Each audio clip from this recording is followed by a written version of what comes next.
Welcome back to another episode of RecTalk. I'm your host, Nitin Sharma, the founder of RecTools.io. RecTools is the only whole of market directory of all recruitment suppliers. So whether you're looking for a new CRM, new website, new marketing outsourcing business, perhaps you're looking for some consultancies or introducers to come in and help with your recruitment ops strategy, which, Yeah, like that. yeah. Head over to rectools.io. It's a free to use platform. There's no cost to you as a recruitment business owner or a senior decision maker within a recruitment business. If you supply into the recruitment world and you're not listed on the website, get yourself on there. It's free to be listed, and then we can talk about kind of how I can try and make a bit of money out of you, and how you can support the platform and continue our growth. I want to say another massive thank you and to our listeners and our viewers. We are officially the largest recruitment podcast platform in the UK market, and that's all down to you guys. So thank you for listening, thank you for subscribing, thank you for coming back on a weekly basis where I bring in all the crazies that are in our industry and get their thoughts. Which brings me on to my guest today. I'm actually really excited for this one because he's been in the recruitment game almost as long as I have, but we've never met. And today's actually the first time we've met, and it's almost as though it's like meeting a long lost brother, right? Everything, we're so aligned in what we think and so on. So my guest today is the founder of Embedded Ops. He's been in the recruitment world for a very, very long time. It's Saeed Bor. Saeed, appreciate you coming down today, mate. Lovely. Nice really drive up the M40. Yeah. We're all right. We're not hard to find. But yeah, look, I think, because we were sort of like, where do we take this conversation today, right? And I think you mentioned something really important, which I think often gets missed, and I would put down as to a reason why a lot of the RecTech boom that's happened recently in our industry potentially could be put down to reasons for failure is you kind of need to be on the tools at some point in recruitment and actually have been a recruiter to be able to build products for recruiters. And I would suggest that that's a really important part of providing a service, whatever level of service that is, to the recruitment industry. 100%. Most of the CRM providers actually are not built with staffing or recruitment professionals in mind, right?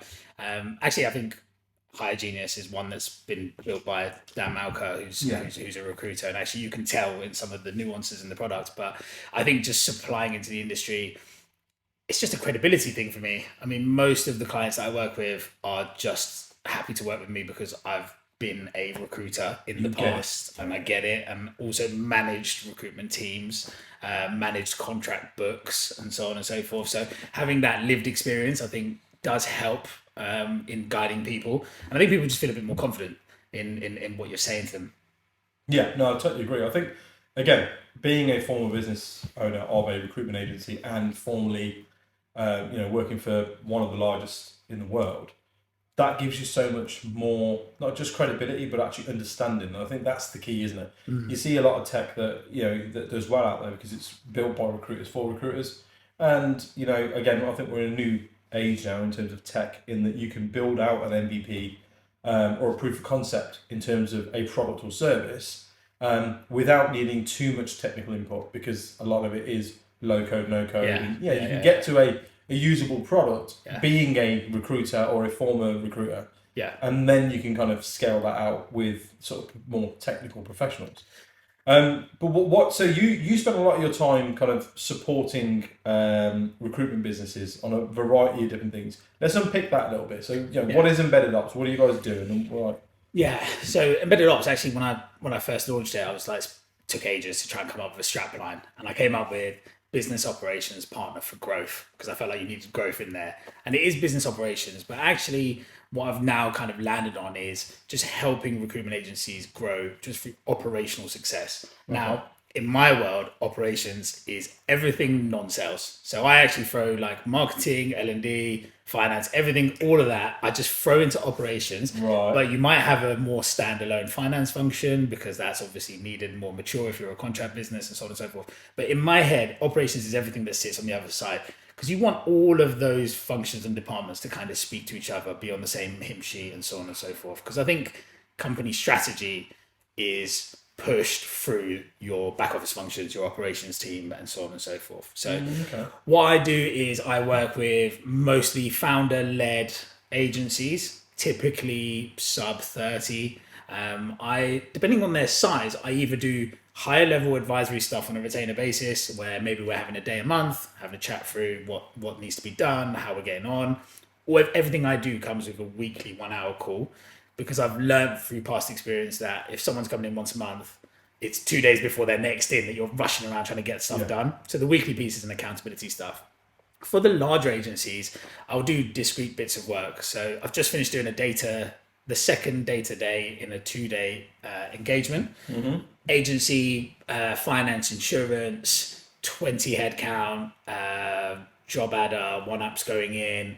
Like, they have an ops function that they're trying to make best in class. They know that data needs to be at the center of it. And I'm working with them on how do you pull out the data? Where does it come from? Who do we put it in front of? How do we put it in front of them? And actually, do the people that get the data know what to do with the data? So like your managers, it's a classic one at the moment is data's been given to a manager and they've gone, oh, okay, our CV, our total dial outs were low last week. And so therefore we didn't get many CVs out, but it's okay because we've got a few interviews going on over there. That's kind of like, okay, we need to dial more. But it's like, okay, it's not just that we need to dial more, right? We need to think about, well, where are you going to get those dials from? Do you have a hot list, a folder that you're working through of all your best candidates? Do you have live jobs? What are you saying in your LinkedIn message to generate the call? Like, being a recruiter and managing recruitment teams, I think allows me to go jump from that ops of where we're getting the data, how we're presenting it, to then what do we do with it? And that's like the intersection that I sit within. And I love it, genuinely. I'll take I'll ignore the fact that you said marketing needs to sit on this side, not with the sales guys. Yeah. Because I'm completely on the other end of that. However, I get what you're saying. So you're sort of like all of this back office function. They don't understand the sales side. They don't, right? And equally, the sales guys don't necessarily understand the importance of what each individual back office function does. Yeah. So by kind of bridging that gap, that's where you sort of position yourself, right?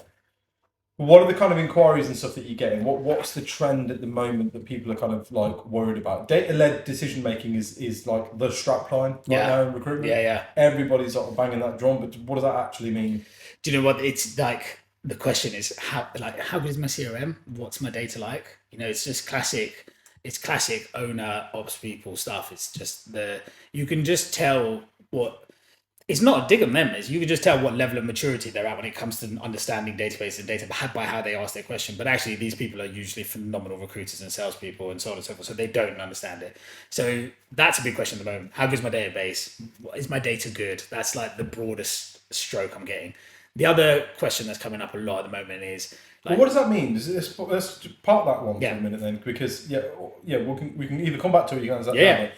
Is my data good? What does that mean? Do you know what Is it coded up right? You know, have I got the right type of people? What does that mean? For the person asking the question, they don't know what good practice or best practice looks like. They're genuinely asking, like, I've got this data. They want to benchmark in some way, shape, or form. They want to know. This is the best thing about being a consultant: is everyone wants to know, how do I compare to your other clients? How does this look to them? And actually, one of the benefits of using a consultant is we do have a view on different sectors, markets, and other agencies. But yeah, effectively, what they're looking for is a benchmark. They just want to know, how good is it? And what does it mean in practice? It's like, how coded up is it? What is the level of... It's not just what information is in fields. This is where I think some people get it wrong. It's like, oh yeah, this profile's got 97% completion. It's like, that's great and everything. For me, the quality of your data isn't just having the email address and the phone number and the last job title.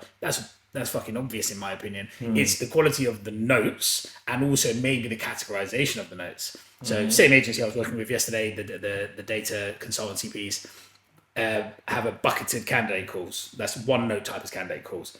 And in my head, I'm like, well, we need qualification call, headhunt call, networking call, follow-up call, interview prep, interview feedback. Because when someone joins the business 2 years later, and they've got someone interviewing for that same client or for that same role, and they find a candidate, they can go back in, filter by the note type, and find that really good, high-quality value note quicker, easier, and so on and so forth. If it's all in a sea of just notes, and you're going to put in, checked in, he's got a barbecue this weekend, it's like, that's not quality. So it's about not just what's filled in, the level of completion, what's missing. It's also about like the quality of what's going into those notes.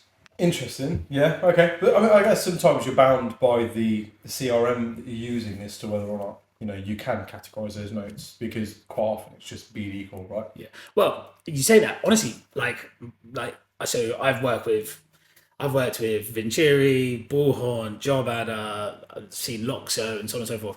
A lot of them have an element of like customization for node types. Right. I think Yeah. I think like node types now you can get customized to a certain extent, and if they're not providing that, it's a good question to ask, because actually the argument there is your database serving a purpose if you can't group or categorize the node types that you're doing for future use? Because the data, it's only about when someone goes to search it, right? So like coding, if you don't code a candidate and you just throw a call note in that says candidate call, how on earth, unless they're just doing a note search, are they ever going to get that information? And it all comes down to personal use, right? You might call a qualification call, screen call, quali call. I think we're in a new world now, though, because actually through the use of AI, you don't have to kind of historically go back and re-change these things anymore, right? You can take a data dump CRM of, listen, it's just all in there. It's not categorized, but it's all in there. The candidates aren't coded up or anything.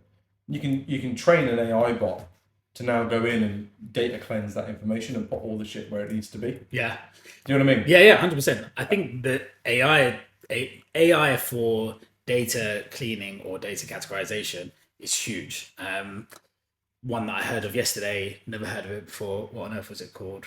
Roy AI. Roy AI can go in and code your job ad database. It can, and I'm assuming it does something similar. It's funny. I was on a call yesterday with Camel Ladwa, and we were talking about this sort of stuff. And I was like, in my head, I just see it as if somebody was out there that could go, do you know what? This is the like the Barocca. You know what I mean? This AI tool is the Barocca, and we're going to drop it into your CRM, and it's going to go blah, blah, blah, blah, everyone where it's supposed to be. Yeah, that should be a tool that every agency has. Yeah, because we all know that you've got reams and reams of data. We all accept now that I think it was the last stats that was looked at was something like 70% of placements made. The candidates were already on the database, or the company was aware of them in some way, shape, or form. Yeah. And it's now a case of, right, okay, so we accept how, as agency owners, how important that database is and how important data is. Yeah. So now we need to start looking at enrichment tools to be able to be like, listen, I can't just keep buying these guys pizzas in the evenings and asking them to code the candidates because they fucking hate it. What's the alternative? And it's like, just the Barocca tablet. 100%. But I think the shift towards that statistic about agencies having a relationship or being aware of that candidate, I think that shift of agencies wanting to do something about that came from the extortionate job board prices that came up. Because when I worked at Boss multi-sector recruitment agency, loved it. Like that was my first full ops role, multi-division, multi-sector, lots of complex problems, and job boards were just like, you've renewed them every year. You just went, cool, 6 grand, 7 grand, 9 grand, 12 grand, whatever. You just renewed them every year. Then all of a sudden they come through and it's like 30 odd grand. It's like, flipping out. What are we doing here? Then all of a sudden you're like, well, no, if it's going to cost me 30 grand and the market's getting tighter, are these people on there already? How often are we staying in touch with them? Then on top of trying to drop in your Barocca tablet, it's like, how can we keep these people engaged? Then you start talking about marketing tools and so on and so forth. Mm-hmm. There's some really clever agencies out there that I'm working with that are like, as soon as someone's not been spoken to for 6 months, they are auto enrolled into like a nurture campaign where they're just kept apprised of jobs by what they're coded, but also just industry sector news by what they're coded. Yeah. It just comes back to coding. And the regular, are you looking? Yeah. What are you looking for? Yeah. If you're not looking, that's cool. Yeah. But, we'd like to keep you on the database. Yeah. We'd like to keep you abreast with things that are going on. Yeah. Things like that, that's the bit that I think is the difference maker. And so I've been saying a lot recently, and I get hounded and get into... I get sort of shouted at by a certain type of recruitment agency about this, but I think recruitment is now a marketing business, not a sales business. And what you've described there is an example of recruitment agencies who have accepted that. Yeah. And are like, okay, it's about running campaigns, keep in touch campaigns, updating campaigns, what's going on campaigns, so that when they are in the buying journey, when they are in the buying cycle, hey, I'm looking for a new job now. Yeah. They don't immediately go, I need to go onto Total Jobs and have a look at what's out there. Yeah. Their first point of call is to go, I need to get in touch with X agency They always send me things. They're always keeping in touch. They've always got vacancies. Yeah. And when I wasn't looking, they sounded interesting. So maybe they've got something for me now. 100%. You know, And that's the trick that people, I think, are missing massively. I think society, though, genuinely, I think there's a societal shift now where marketing is everywhere, advertising is everywhere, and it's so subtle you don't even know it's happening. And I actually think that the industry sector, the specific group of people that have jumped on there, the personal branding folks, right? Personal branding folks have clocked onto that, and personal branding leading to inbound is one thing, but personal branding just raising awareness, keeping you prominent and being in the inbox is no different to when the first email automation things came out and you were like, right, I'm just going to send them a newsletter. Like when MailChimp came out, it's like, right, I can now mail shop the database and make sure that they're aware of me. Yeah. It's just, we've just got to the point now where rather than us doing it once a month or once a quarter with a mail shot or an e-shot from the database, we're doing it every day. This is it. But our industry is so used to instant gratification, right? Yeah. I send a mailer out, I want to pick up a vacancy. 100%. And it's like, that's stupid. Yeah. Because that's not why we're doing it. Yeah. And I think unfortunately, there's a lot of business owners that kind of forget that fact of like, actually picking up the vacancies, maybe the sort of the tertiary or like the end result that you really don't want, you know. You don't want a client that's going to go, I don't know who this person is, but they've emailed me and saying that they've got candidates. I shall engage with them. That's going to be a fucking shit job to recruit for, and that's going to be a shit company to recruit for. And you better get your rebate like ready, because that's what's going to happen.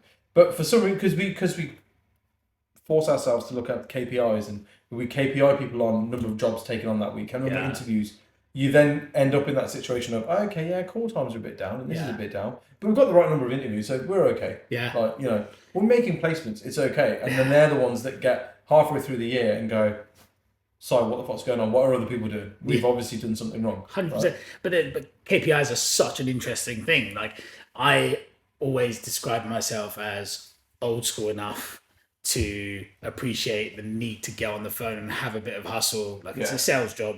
Sales and marketing job, and to some extent. So now it's like, I get that, but at the same time, I'm not saying recruitment's not a sales job. Yeah. Right? What I'm saying is, it is not a sales job, right? Sales is important in everything. Yeah. You go to Burger King and you order your burger, and they go, "Do you want to go large or super large?" They've sold to you. Yeah. They haven't given you the option of keeping it regular. They're saying to you, 50p for large, £1 for super large. Which one do you want? Yeah. You're going to choose one or the other. All closed you, yeah. That's right. Yeah. You go anywhere, there's sales involved. Yeah. Right? TikTok. You post regularly on TikTok, all of a sudden, you want to be part of our promotions plan. You want to boost that post. Yeah. Do you want to do this? Do you want to do that? Yeah, that's all sales. So you can't get away from sales. But fundamentally, if you think the answer to your problems as a recruitment agency are, we just need to dial out more. Yeah. Right. You're knocking on the wrong door. Right? Because you've got to look at kind of everything as a whole, and actually most businesses are now marketing plays. Like car sales.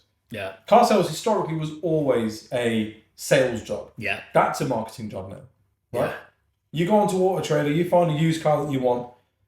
They got to work for that sale, but through marketing, they'll keep in touch. Oh, that car's still available. Do you still looking at it? Yeah. Let me do a video walk around for you. Let me do this for you. Oh, I can do this for you. I can do that for you. It's all marketing outreach. It's all marketing. And do you know what? I think CRM systems, not just recruitment ATS and CRM systems, HubSpot, for example, like you can set it to configure it to score how warm someone is with you and so on and so forth. So all those marketing efforts you're doing, you're not just hitting them and not knowing, you're hitting them and they're building up scores because of their behaviors. But on the KPI front, I think there's an agency out there that you have to do like a post a day, and that's a key performance indicator for you. And if you don't do it, you get a bollocking. And it doesn't matter if you've done deals and so on, all the other stuff, you have to do it. And I don't think it's necessarily the individual KPIs that you put on people. I think it's whether you allow for any given where they're at with their pipeline, or whether you just have a black and white, these are numbers you do, and then you go. Me personally, I think that you have to have some flex. It's just impossible unless your targets are changing all the time because you're reviewing a rolling 12-week data set to then amend the target. You're never going to have the best target for each person in your business. Get over 10 headcount and try and do that. It's not going to work. So I think you have to have some flex. But with KPIs, I find interesting is that there are so many vanity metrics. Back in the day, it was just call times, right? There was a post, I think we commented on it together. Darren or someone put it up about like more call times.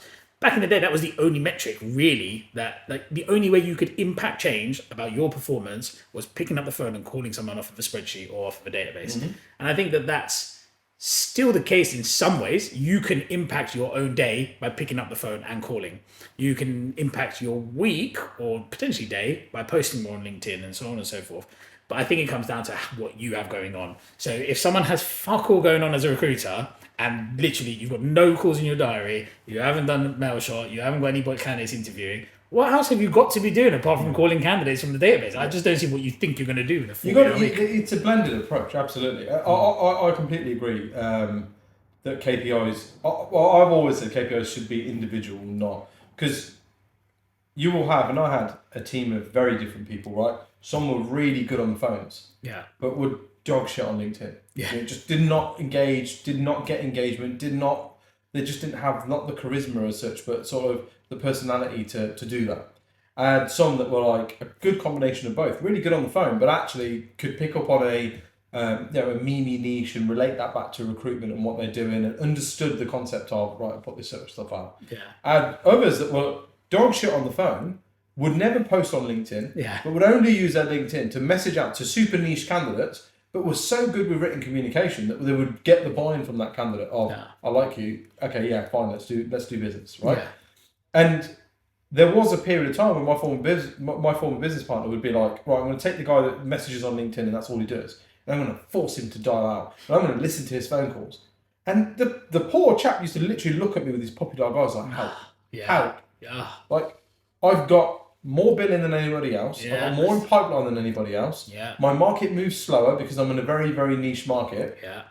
And I'm being told I need to do 50 fucking phone calls this week. Like, this is not fun. This is not enjoyable for me. You know what I mean? That point that you raised there is so good. And actually, it's so hard to explain. When people post on LinkedIn giving advice or guidance for recruitment agencies and so on and so forth, I think what's always forgotten by maybe them, but certainly by the person watching it or reading it, is they might not be talking to your sector. So I work with a quant finance recruitment firm. Average deal size is like £110,000, like finite top percentile, 7-stage interview process. There's like 5 universities you can find these people from. That is a completely different kettle of fish to this client over here who runs a lorry driver recruitment business. And those two, the differences in how you have to operate in that. So I always say that people are people and how they work is different. The sectors and what needs to happen in those sectors is different. That's not to say you can't take some good stuff from one sector recruitment into others. You can take good stuff from other sectors, other businesses and other industries and put that into our recruitment industry, right? That's never changed, but absolutely by having blanket KPIs for your entire business of say 50 outbound calls. Whereas this person speaking to accountancy and finance professionals. Who Monday to Friday 9 to 5 are bound to their desk and are they are billed by the hour. They ain't got time to answer your phone call and they fucking ain't gonna answer your phone call.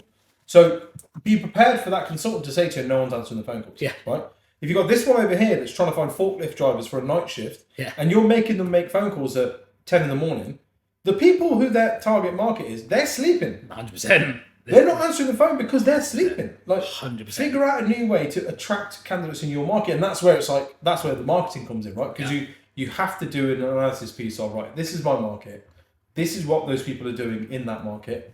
This is what my competitors do in that market, and therefore this is what the societal norm is, and we need to kind of amend our recruitment process accordingly. 100%. It's so funny when the question I ask when I see KPIs or targets is how did you get to it? And the other one, which is such a good takeaway for people to look at, is calls and CV send target. Have a look at what that ratio is, and then calculate it for all your consultants, and then make sure. Your more experienced people need to do less calls to generate candidates because they don't waste their time talking to people that aren't suitable. So if your researcher conversion ratio from calls to thing is the same as your principal consultant guy, you've done something wrong. It's just the simplest of takeaways. Honestly, I've done that with every agency that I've looked at. Interesting. The more less experience, oxymoron there. But yeah, the lesser experienced consultant should be speaking to more people because Yeah. they need to get a better understanding of that market and the kind of people within it. They don't know what good looks like. Yeah. When I used to manage grads and they'd come in, we would do a session called "What Does Good Look Like" from a CV, and also LinkedIn, because LinkedIn's so important. And we do things, and it's like classic stuff like hasn't jumped jobs, tenure, promotions, all the good stuff. And then how does it work? They send me the CV, I review, say no, and more often than not, first few months you're saying no a lot, and then eventually the penny drops, and then you say yes. Do you do that with your senior guys? Not really. The senior guy might message it to you, but so everyone's ratios are different. And actually, if your targets are not aligned to a ratio that reflects expertise, seniority, and so on and so forth, then you've just started. Yeah, you're trying to put square pegs into round holes from day one. Yeah, okay, fair. You mentioned something earlier on about kind of what's the market doing, what my competitors doing, what are other people doing. Yeah. Right?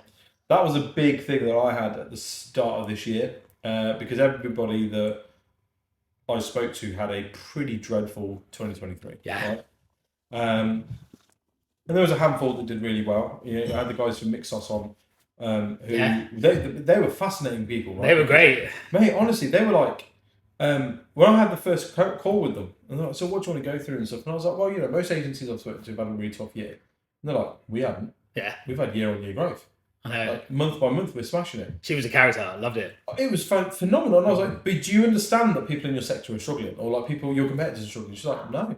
We don't really speak to them. No. We don't really care. Don't care. Yeah, what we're doing is working. We're just going to carry on doing that. Yeah, I loved it. And so that's like your exception to the rule. But generally speaking, people had a tough year. And so what dropped for me at that point was sort of like, they all want to know what each other are doing and how each other are getting on. Yeah. But would they pick up the phone and be like, mate, I'm struggling. How's it going with you? Why is that?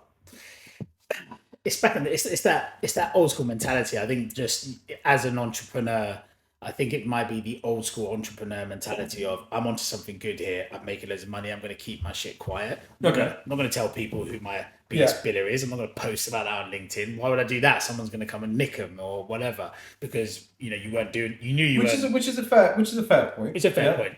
I think nowadays though, actually, people probably like to be celebrated, and actually that's a thing that actually might make them leave is that they're not celebrated enough. Mm-hmm. So we've had a shift in I mean there's something to learn from, isn't it? Right? Yeah. It's sort of like okay, your business is doing well, but your people are unhappy. Eventually they're going to leave. Yeah. I do think that there's been a real shift in terms of like people being a little bit more open and chatty and so on and so forth. Last year was a bad year, and actually between my friendship circle and my network, my phone rang so much last year. I mean, this is a good story. I joined a hedge fund recruitment business as their COO in December 2022. Mm-hmm. Knew the numbers that they'd done, almost doubled NFI over the last 3 years. Wicked, couldn't wait. And I was like, they're so forward thinking, they want a COO, all this sort of stuff, loads to do. And then got in, and about 3 weeks into the year, I was looking at the pipeline, looking at what was going on, looking at what little was on the database, what little people were doing. And I was like flipping out, last in, first out, big salary, all this sort of stuff. In my head, I was like, this is just going to go completely Pete on for me. Luckily, there was lots of opportunity to correct things and do some basics and so on and so forth. So I managed to stay on and justify my existence and hopefully add some value. I believe they'd say I added some value. But as the year went on, my phone didn't stop ringing. So my network of recruiters and recruitment owners and service providers, I'm friendly with some sales execs from some recruitment tech firms and things like that. The phone didn't stop ringing. I could tell you who would call me on a Friday after their school drop. I could tell you who'd call me Friday afternoon from the pub. And it's like, what you're hearing out there, is it better? What about your agency? Or, how can, and then it turned into, they'd say I was like, well, what problems are you having? And they'd be like, I can't get my database to do this. I can't get my consultants to do that. And da-da-da. And that's where being in the intersection of ops and sales and being able to go, right, okay, go and run this search on your database to find these people, and then go and introduce it to them by saying, this is X, Y, Z. If you do this, you're going to achieve A, B, C, and that's how you go do it, stuff like that. But it just happens so frequent that's actually why I launched Embedded Ops. Honestly, it was like June, I think the penny dropped. And I was like, if this is, and these are proud friends of mine. These are friends of mine that are proud blokes that just wouldn't normally be talking about having a really shit time and a tough time and stuff. So for me, it was a no-brainer. registered the company, left my full-time gig in October. And actually what I found, I think maybe last year was that bad that it led to people having to go and speak out. We have the society, in society, we have people saying men should talk and so on and so forth. Recruitment is mostly male. I think that's been, I think that's been good. Culturally, we've been almost forced into this acceptance. You see a lot more posts on LinkedIn now where people are like, you know, don't buy the bullshit. Everyone's bragging about how well they're doing. The reality is that most people are, you know, just getting by and that kind of thing. 100%. I've been in to see an agency that genuinely, if you went on LinkedIn, if you went off of what LinkedIn says, you'd have thought they were absolutely having it off Porsches, Lambos, Goodman Steakhouse for dinner every night. Like it looked amazing. And I remember going in and like sat down in the room and they were like, this is our cash flow problem that we've created over the last year.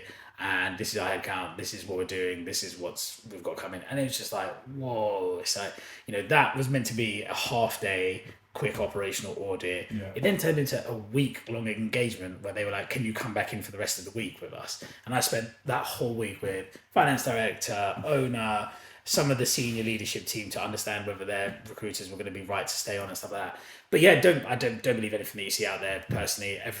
Everything's marketing. Everything's marketing. Everything's marketing. Everything's I marketing. said this a year ago. It's all smoke and mirrors. Smoke and mirrors. But one thing I would definitely say is that there are so many groups of people out there to get involved in. Like the various recruitment networks that exist out there. I personally have done the dance with all of them, and it's horses for courses. You'll find one that is right for your personality type, your ambition levels and stuff. I find being a member of the one that I'm a part of just great because which is team, right? I work with the team network. Yeah, so I'm a service provider to the team network. I speak to the other service providers. Like we throw leads to one another. Sometimes people are doing stuff for free for me. I met Johnny the other day who does the websites from Outside Designs. Great bloke. Just people you'd never meet before. And actually, I'm a solo business owner, and that is tough. I've got twins. I am marketing, finance, sales, delivery, everything. This morning, I woke up at 4:30. Showered, went into my little co-working space in Egham. That's night time. At 5. So the sun's up, but it definitely felt like night time. I was in that co-working space at 5 o'clock because I had invoices to send. I had CRM coding to do. I code my own CRM. It was coding to do so that so that the marketing girl could send out a promotion email for a webinar that I'm doing tomorrow. And I was just like, I needed to get that done, and no one else is going to do it for me. And then I had to I've got some building works going on. I had to go do that and then drive here. But it's a lonely place, and actually having folks to speak to has been great. I mean, like even us hanging out today. I mean, we've never met each other, but we're getting along pretty fine. Yeah. Pretty sure we're gonna have another beer after this, and it's just like it's nice to talk with people from the industry, who get the same struggle. And this is, and I always say this to because I do a bit of mentoring stuff for a handful of startups in the local area. It's not officially network. I don't really like calling it network. Yeah, it's more mentoring. Kind of go in, sense check a few things, bounce some ideas off. Because I like to keep a footing, right? I don't know when I might open another agency and go back into it. Just really think you're out there, pull you back in. But I'm like, I say that to all of them, like, forget the bullshit that you used to hear. Not everybody's your enemy. Not everybody is your competitor. No. There's plenty of business to go around, right? And if you feel that you can cannibalise the entire market, right? You blow the smoke up your own arse for starters. Do you know what I mean? Yeah. Right? You're always going to learn it, and I learned this like very early on, and I went into this kind of whole podcasting thing with exactly this in mind, which was you can learn something from everybody. Yeah. Every single interaction. If you go in thinking you're the smartest person in the room, you're always going to walk out being the dumbest, right? Yeah. But you can always learn from different people. Now, if you've got people in your network who are doing the same things you're doing, you know, struggling in potentially the same manner that you're struggling in, and you can help each other by learning something from one another. Yeah. Like, why would you kind of steer away from that? I don't want my competitors knowing. And it's like, look, recruitment's a very simple industry. Yeah. Right? No one has cracked it to the point where they're like, no one knows what I'm doing. I'm fishing out of a magic pool. I mean, with the amount of marketing we do, you know what I mean? everyone knows what everyone's doing. That's right. Anyway. Yeah, exactly. If you're cloning candidates, fine, fair enough. Short of that, everyone there's whatever you've thought, I've thunk it, right? Yeah, yeah. Whatever you're doing, I've done it. Yeah. And it's that kind of mentality. And these guys are also, yeah, no, you're right. Yeah, no, you're right. So what we've, this will be an exclusive. I'm hoping by the point that this goes out, we'd have gone live with this. But so today I've actually set up a networking thing through RecTalk. Yeah, nice. So essentially, I'm partnering with a company called Meow, who it's supposed cats, right? But no, it's not. It's Meet Now is what it's supposed to be, Right. but Meow. And what they do is they run random networking events. So I'm partnering with them to basically run a Thursday 4:00 slot every week, and it's the power of 4. So the idea is that if 4 random people are brought together in a room, 9 out of 10 times there's some sort of synergy for them to do business or collaborate on something. Nice. Wow, I didn't know that. So every single week, you'll be able to, and all you got to do is sign up to the Meow platform, and you can enter that and go, right, okay. And you're automatically paired up with 4 new people every week. Sick. And they might be suppliers, they might be your competitors, they might be other vendors for a product that you didn't even know about, right? Yeah. It might be somebody that works in, I don't know, a business that helps you land and expand in America. Yeah. And you didn't even know about their existence. Yeah. But the point is, you're dedicating an hour a week of your time to basically do some BD or some mind coaching for yourself to just. Yeah. You might end up in a virtual chat room with 4 other recruitment business owners, and you're all like, "Shall we just do it?" Right? Yeah. You know what I mean? Yeah, Like, yeah. You might not. Yeah. The reality is, you'll end up in a room with people who are, in your space, in your industry, and you'll get to talk to them about. And the idea is that, if there's something for you guys to do together, take it off platform, go on LinkedIn, connect, and do what you need to do. Because I just don't think there's enough of that, right? Like just random networking without a fee, without somebody trying to make a buck. Yeah. Like, there's just not enough of that. Do you know what's interesting? I get. I'm not a member at any members clubs or anything like that, but my first boss in recruitment is, and some of the other folks that I know are, and I've ended up in like Soho House and places like that in London, and I still get giddy about it. Like I grew up on the 12th floor of a council estate, and I'm going to Soho House. I'm up for it. I'm with you, man. So I'll go in there. You go to like the Institute of Directors building, and walking around like, yeah, mate. But I remember I shouldn't be here. I remember going into there for the first time, and I realized actually, do you know what that group of people, that membership that people have, obviously they've paid for it, but they are just up for chatting and hearing what people got to do. And then I remember coming out there once, I had like business cards, new LinkedIn connections, woke up hungover, got new LinkedIn connections. And I've always been a chatty patty person. I'll speak to anyone, like to have a chat. And I'm such a recruiter, like one of the first questions I ask is, so what is it you do for a living? First thing I ask people. Same, yeah. And actually I think my female boyfriends used to think that I was agging them because that's what I'd ask, and then I'd have to caveat it with, by the way, I work in recruitment, so that's what I want to know. But I actually think it's a mindset thing. I think that the moment you realize that more stuff is going to come out from conversation, like what we say to our junior consultants who won't pick up the phone to candidates, you'll find out more if you pick up the phone and speak to candidates because you'll have an open conversation. I think we have to do that as business owners, leaders in the recruitment space, whatever it is you're doing. I think you just have to have more conversations with people. Well, look, it's no secret. Everybody I speak to backs this point up, but I argue that the majority of business that I have ever done, that people I speak to do, is all, but the majority of it is networking and referrals. Yeah. Cold outreach gets you somewhere sometimes, not all the time. Cold outreach just becomes a part of your marketing then, doesn't it? Like, because you just, that's it. The expectation is... It's something to continue doing and always continue doing. But the reality is, when you set up on your own business, and there'll be people out there that are like, I'm going to set up my own recruitment agency. When you set up your first business, and your first 5-6 sales are going to come from your network. People who already know you, that want to help you. Yeah. That's the difference. People like helping each other. People always seem to forget that, like, people are people, regardless of whether it's business or non-business, right, or personal life. People are people. And all of a sudden, we kind of have this mentality that, like, no, but when people are outside of their personal life and they're in their business mind, they're arseholes. Yeah. You know what I mean? Yeah. Like, there's no likability factor doesn't come into it. Professionalism is important and all that sort of stuff. And we had this chat outside, right? It's like, people always kind of confuse the saying of, like, oh no, but people buy from people. No. People buy from people like them, and people buy from people they like. 100%. And that's the key. So the personal piece is really important. Yeah. And your first 6-7 sales are going to come from your network and referrals. Yeah. If I said to you, do me a favor, give this guy a call. He's really good, and I'd like you to just have a chat with him and see if there's something you guys can do. you're more likely to do it because a mate's asked you to do it or somebody in your network has asked you to do it. 100%. Rather than me cold emailing you and saying, hey, I'd like to do some work with you. Yeah. I ain't going to do that. Fuck off. You know what I mean? 100%. When you start a business on your own, speaking from experience, I was very fortunate. The job I left full time kept me on for a fractional role, helps, pays the bills, all that sort of stuff.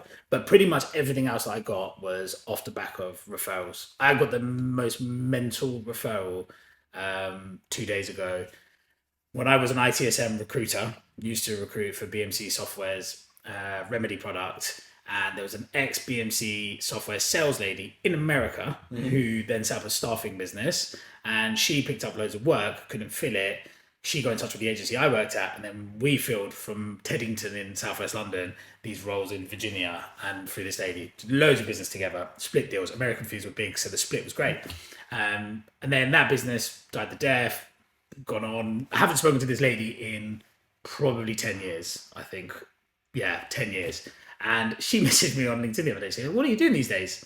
I was like, she said, I saw some of your posts. I was like, what are you up to these days? I was like, oh, this is what I advise agencies. She has a friend who has a recruitment agency less than 10 miles from my house who have got, they want to grow. They just don't know whether they've got the right processes and systems to do it. They need that, yeah. Email intro, and the guy, I called him whilst I was driving up here. He's rang me twice. I need to call him back when I get out of here. But what an intro that is. 10 years ago we were speaking, but she saw some posts on LinkedIn and referred me, and the guy's ringing me back. This is why the personal branding thing works. This is exactly why the personal branding thing works. Yeah. Because the more people feel like they know you, the more they actually know you. And are more comfortable reaching out to you. Yeah. Like I have it all the time. I'll have people kind of like, and I'll always put out, look, you want to come on the podcast, just reach out to me. That's easy to say.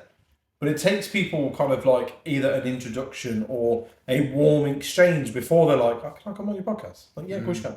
Like, do you know what I mean? Yeah. But like for them, that's a business exchange, right? Because then you don't know. I mean, when we started the conversation about you coming on here, like you didn't know whether I was going to be like, yeah, that's cool. It's 250 quid. Yeah. You know, do you know what I mean? Like, you don't know. You're like, know. yeah, okay, yeah, that's cool. But you need to sign up to a platform first. Yeah. You need to do this. There needs to be an exchange of money, right? Yeah. And because you don't know, people kind of like, oh, I'm not sure. But the thing that warms it up is I know this person. I feel like I know this person. Okay, I'm going to reach out to them. Yeah. You know?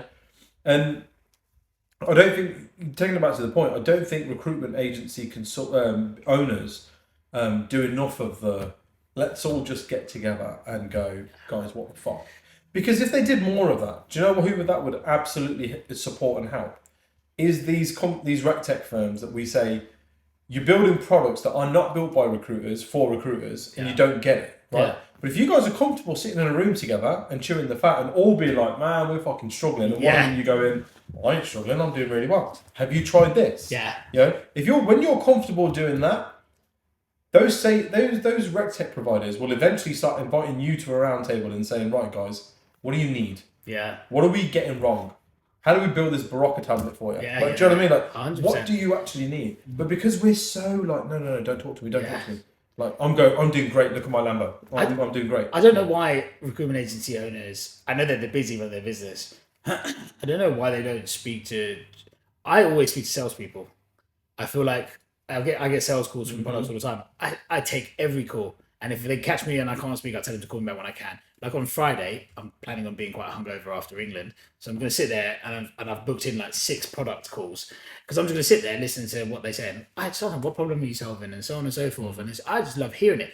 As a agency owner, that benefits us though, right? Because I'm the same. I'll let someone pitch to me because I want to know what products are out there. For 2 reasons. Number one, I'm like, is that interesting? And should you be on the platform? Would you help the recruitment industry? But number 2 is sort of like, well, could I build that? Yeah. Like, do you know what I mean? But then it benefits us to do that. When I was COO or ops director or head of ops, I'd still do it because actually I'm in Monday meetings talking about all of the problems we've got. I'm in Friday meetings seeing how we've progressed in solving some of the problems. And in between, I'm speaking to people that can solve the problem or there are solutions or ways to do it.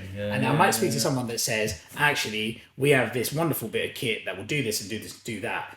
I might not buy that technology, but actually the process that's behind it, I could probably get my ops team to go and do that. So all of a sudden it's like, it's like sourcing it from what's available. It's the essence of just speaking to more people. I mean, that's probably not If the only nicest there was, way. if only there was like a whole of market platform you could go to to see everything. Right? See everything. But this is the 100%. point. This is the point behind the online networking thing. It's going to be called RecTalks Connect, and the idea behind that is exactly that, right? If you supply a product into the recruitment industry, and you're trying to outbound people and whatever, if you're an SDR or whatever, dedicate an hour to jump into this networking thing, because you'll be connected to somebody in recruitment. Now that might be somebody you could collaborate with, or that might be somebody you could sell to. Yeah, well worth it. Or someone that you could work for. There's so many. Exactly, this is it. So for me, I'm like, this is something that's needed, right? Because we all like going to networking events, but we're also very busy. Yeah. So Thursday's 4:00. To get on. I'll be there, 100%. Yeah. I love, honestly, I just love the industry. I'm looking forward to it. Thursday, it's 4:00. Yeah. I'll crack open a beer, sit there. Let's have a little chat. Yeah. Go on then. Give me a pitch. I also love coming up with ideas. It's strange. I'm an operational person. I like to have a problem, solve it so that it doesn't happen again, or if it does happen again, we're going to be quicker at resolving it. And I like linking everything back to making more money. But I do love nothing more than sitting down and coming up with ideas, like putting the world to rights. Like that's fucked. Why does that keep happening in our industry? So on and so forth. Like, do you know how many times I've designed my own CRM? I've done it. Honestly, I must have done it 6 times in my career where I've gone, nah, this is shit. This is what I'm going to do. Build it, and so on and so forth. But yeah, sharing ideas and coming up with ideas. This is it. We're at a point when we spoke off camera, right? I'm looking at.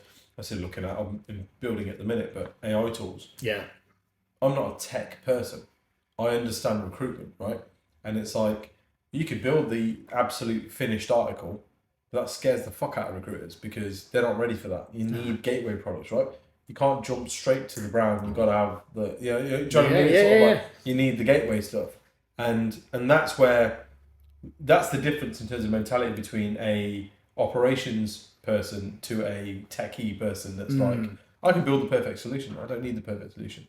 Yeah. I need a solution. Yeah. And to start the journey and that kind of thing. So gateway is a great term that I'm going to start using. So when we do process design, process maps, or we're launching new initiatives and stuff, there's always, I always call it V1 and then final version. Yeah. And actually what that is it's a gateway process. It's like we need something short term to start getting you used to the habits and that kind of thing. Yeah. So it's like YouTube will absolutely flag me for this, but I always call it you can't go straight to the heroin, you need the coke first. Yeah. Do you know what I mean? It's that mentality. Like 100%. You need to be gateway to the like there's products out there. I mean, I had a guy, and it'll probably go out a couple of weeks before this episode.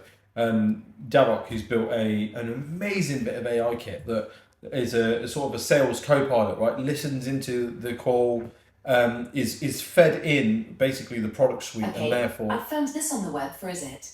Check it out. Oh, that was weird. That's so weird. Sorry about that, guys. Siri decided to just talk to me. Michael Jackson, who is it? Right. Okay. Anyway, so he built this amazing co-pilot tool.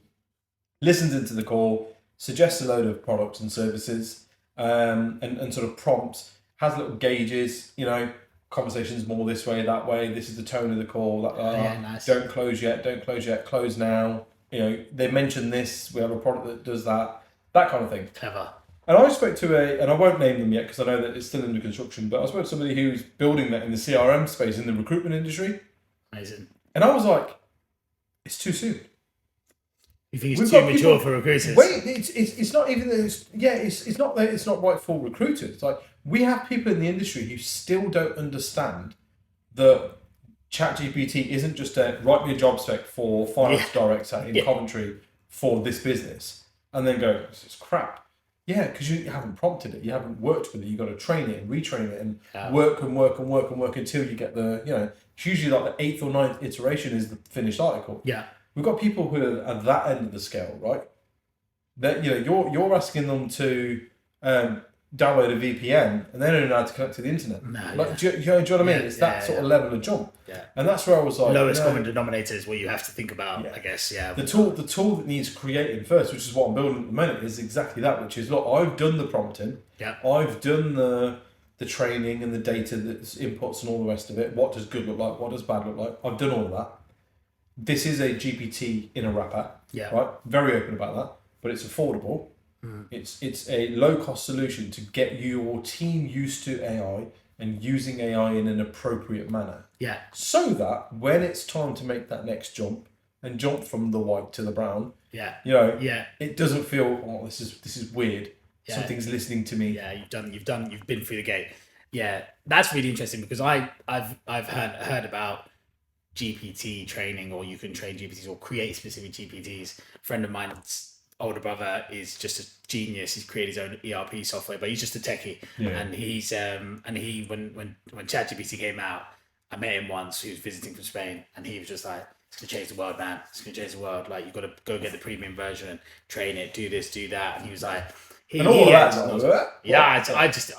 him. I was like, "Yeah, cool story, bro." Mate, it taught me how to. I've never wrote a tech like a bit of code in my life, but it taught me through how to write a Python script. Oh wow, really? And I was like, "Oh shit, Yeah. this is game changing, right?" But it didn't work in the way I wanted it to, and I ended up catching up with my developer anyway, and he ended up going, "That's great." It was almost like, "Oh, that's a nice effort." Like, yeah, let the pros do it. But it was sort of like, okay, and this is where it's at today. Yeah. But that scares people, right? Oh, I don't want it to write code. I don't know how to write code. No. But this is the point.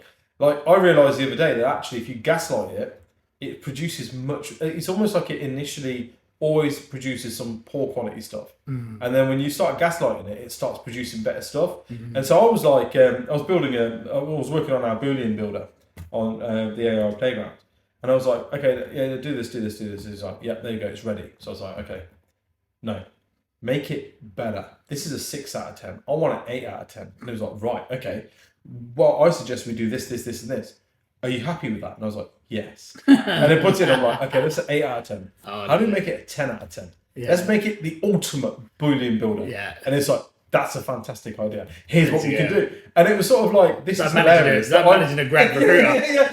And I was like, this is just really funny to me. But actually, I was like, what am I learning from this is, it's always going to produce something relatively kind of mediocre to start with, and you then need to keep kind of going, no, a bit of this, bit less of this, more of this, and the more input you put in it, the better the final outcome is. Yeah. And that's kind of where I was like, okay, but not everybody knows that, No. and it's harder to monetize selling that idea. Mm-hmm. I'm not selling a GPT course. Yeah. I'll build the tool that I know is going to help recruiters, and I'll put it out there. Yeah.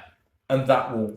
And a foot, like you were saying, at a price point where actually it's accessible for everyone to actually then leverage AI, because there were so many, like the Rec Agency Expo last year, October, and London, every session was AI. Every CRM provider was talking about AI, and it's like, it's just that none of it was actually practical stuff to take away. They don't quite understand the practical use cases by the most part, right? But also... I think it's the honesty piece, right? I think if you're open about this is GPT in a wrapper, right? Yeah. What I've done is the bit that you can't be asked to do, and that's what I'm charging you for, right? Yeah. There's a difference there. If you're just going to put in an AI tool into your CRM that it will write you a job advert, but do a really shit job of it, of course you're going to put recruiters off using it, because they're going to be like, AI job adverts are shit. They look shit, and everything. If I'm honest. Everyone has rushed to market to add an AI integration or AI feature to their product, and I'm yet to find one that I think is any good. The LinkedIn one is absolutely pony, it's so bad. Like, and just for shits and gigs, I sometimes click on it just to see what it's going to say about stuff, and it's just like half the time it says, "Oh, I can't find anything anyway," so it doesn't work. Yeah. But like, it always says to me like, tell me more about RecTools. I'm like, I'm RecTools. What the fuck are you on about? Like, what does this even mean? No. Genuinely, I think that there's so many products have done it. Like, the Rectech explosion that's happened. I think the Rectech explosion that's happened, and then the emergence of AI has just made for just a big clusterfuck out there. Because I think with the Rectech explosion and there were so many products that came out, and they were like, right, we've done well here. Now we're going to get out of our lane and start adding in. So contact scrapers started putting in automated email campaigns. And then all of a sudden they were like, well, you can now manage a pipeline, and we're like a pseudo CRM and stuff. And it's like, and then so you've got agency owners out there who are recruitment people, salespeople, leaders, got shit to do. They're buying these products, and because of all these lanes, there's so much overlap. Yeah. And actually, you're probably using the wrong one to do something that it's a B grade at, and there's another one over there that is an A grade that's cheaper. But And then you've got the integrations piece as well, right? It's like, okay, if your CRM needs 15 integrations into it for you to be happy with it, fundamentally you have the wrong CRM. Fundamentally, 100%. Right? Yeah. Do you know what I mean? Yeah, Like, yeah. There's no argument. it's like going, like, I've got this plug here, Yeah. and I've put an extension lead into it, and then I've got 6 extension leads plugged into this extension lead. Like, just change the fucking plug. It's fun. Honestly, Try that first. Put 6 there. That might help you. That overlapping products and it being a minefield for owners or anyone making a decision on RecTech, but combine that with the fact that AI is like this like shiny thing that's flying around. So every time there's a demo, it's like, oh yeah, now we've got AI enabled messaging, AI enabled outreach. So Which is sort of like, yeah, but it's not great. No. You know, the whole piece around that is around sort of like natural language models. That's what they're now working on, right? But I don't hear any of them talking about natural language models. Never. It's always the same bullshit. So I'll give you a little sneak peek. I want your thoughts on this. So this is one of the tools that I've built. You plug in, you upload the job spec, you upload your client notes based on what conversation we've had, all that sort of stuff. the job briefing notes, Yeah. You then upload CVs of the candidates that you are considering either putting forward or calling. So you can put in the full CV or you can put in the LinkedIn profile. The AI tool will rank them out of 10, tell you why it's ranked, what it's ranked at, give you a handful of questions to go back to the candidate with to fine tune its response, clarify a bit of this. The client's looking for this, doesn't mention that on the CV, but you know, and then you can re-upload it back in again with its answers, or you can just go, okay, these are the things it wants me to double check. Yeah. And then spits out at the end put Saeed forward for this job, we rank him 9 out of 10, and then a little blurb for the client. I write I want to put Saeed forward for this role because he's, you said you're looking for this, this, and this. He's got this, this, and this.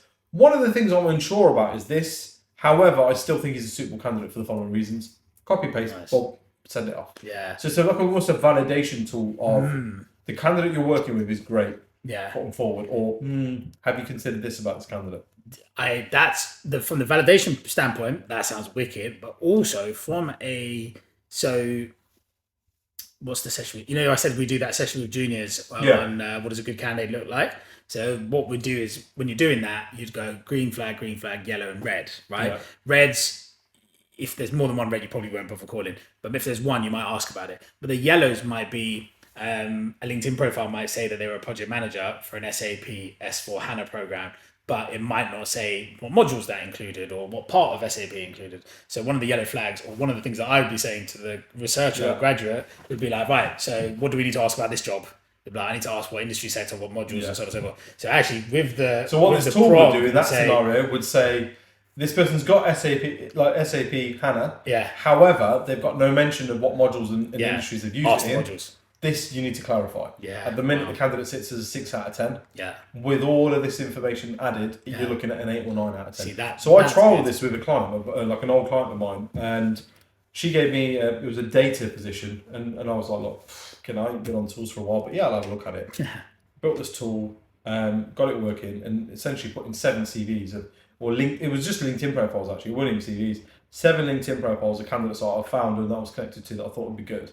5 of them come back as like these guys are 8 or 9 or 10s out of 10s. Put those 5 forward, all 5 got an interview. Wow. And then the job got pulled. Yeah. Classic. Right? But I was like, okay. That's amazing. This could change things. Because there's a lot of indie recruiters out there, 1, 2 person businesses, 5 person businesses that are trying new markets. They're trying to move into new spaces. Yeah. But the depth of knowledge is lacking. So having a co-pilot tool like that that's going to help validate you're on the right tracks here. So I did this with one of the guys that I'm doing some mentoring with. And so they were working on a procurement position, and he was like, I've never done fucking procurement before in my life. I'm accounting finance, right? Yeah. But they've asked me to look at it. I think these guys are good. So I slapped it in there. I was like, actually, these 2 that you've said, of the 3, these 2 are really good. This one, not so much. And I was like, well, now what are you doing with these candidates? And he was like, well, nothing. And I was like, right, let's do some lead chasing, see who else is hiring, right? Yeah. So if I had a lead, competitor business or whatever, we didn't know anything about the business. Yeah. Put in the details, put the job spec in, uploaded those same 3 candidates, and the one that wasn't suitable for the other role come back as a 10 out of 10 because like same industry, same sort of like background, industrial experience, this, that, and the other, exactly the same systems and knowledge, and these guys are looking for a degree. He's got the same degree. Yeah. Absolutely put him forward. And I was like, yeah, no brainer. I mean, so quick. That's three use cases we've talked about there, which is the validation piece, the spinning out to new market, which is validation to some extent, and then it's the co-pilot for what your juniors should be doing. Because actually, if your juniors can be pointed and guided as to what they need to qualify, especially when you have a ratio of your time as that business owner to focus on the business, right? Yeah. You can't be doing side-by-side coaching all the time because something has to give. Yeah. And by having a tool, and that's where I was like, so this is what I mean by a tool built by recruiters for recruiters. Yeah. I get it. I used to be a business owner. I used to run teams. I know what it's like, you know, and how tempting it is to be like, I've heard the construction industry is needing people. How do I get into that, right? Yeah. And so watch this space. That's coming soon. That sounds good. Yeah, I'd love to try that. And also like some of my clients, like if you ever want to do some, I've got one client who's the best with trialing things. They're just so forward thinking and stuff. I've got them a trial of like a new sourcing tool thing that they're loving actually at the moment. But yeah, if you ever need anyone to try, mate. Yeah. We'll talk about that. Right. So how do people get in touch with you? We've hit the hour mark. We've gone over, like I said, we would. How do people get in touch with you? What's the best way to connect? Best way, LinkedIn. My name's Saeed Bor. That's spelled Saeed. Bor is Bor. Founder of Embedded Ops. Connect with me on there. Hit me up. That's where you'll find all my posts. That's where you'll find out whether I'm like you and whether you're going to like me. Tiny mate, I want to make you catch. There you go. That's it for another episode of RecTalk, guys. Thank you very much for listening, watching, subscribing. The fact that you keep coming back every week is what keeps me doing this. So thank you very much. It's appreciated. We'll see you again next week. Thank you. Saeed, thank you, man. Appreciate this. Yeah, nice one. It's been good. That hour flies. Yeah.